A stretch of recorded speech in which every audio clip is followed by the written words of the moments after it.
भद्रक जिले में बन्या स्थित में सुधार जिलार 6टी ब्लॉक 3टी सहरांचल 111टी ग्राम पंचायत प्रभावित होता बेले एवं 24टी पंचायत बन्या कबल रही 424टी ग्राम प्रभावित होती 4,78,444 जन प्रभावित होती 346टी आश्रयस्थल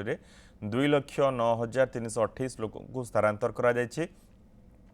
107 घर क्षतिग्रस्त होती 1,27,807टी प्राणी धन प्रभावित होती फसल क्षयक्षति आकलन होती ए पर्यंत 346टी रिलीफ कैंप्रे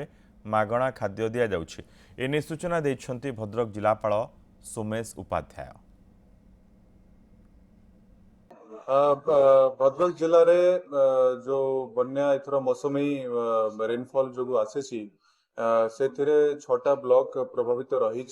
6टा ब्लॉक भितर वर्तमान टोटल 111 ग्राम पंचायत रे बन्यार प्रभाव किसी न किसी देखा जाए। आजिका दिन में देखा 24टा ग्राम पंचायत प्रकृत में बन्यार पानी रही लोक मैंने प्रभावित होती टोटल आम 346टा किचेन एवं शेल्टर चलाऊँ जोटि कि 2 लाख ऊर्ध्व लोक मागना खाद्य पाँच रिलीफ मटेरियल पाँच एवं रिलीफ रेस्क्यू वर्क क्रमगत भाव चली आम बहुत अंचल थिला जोटा कि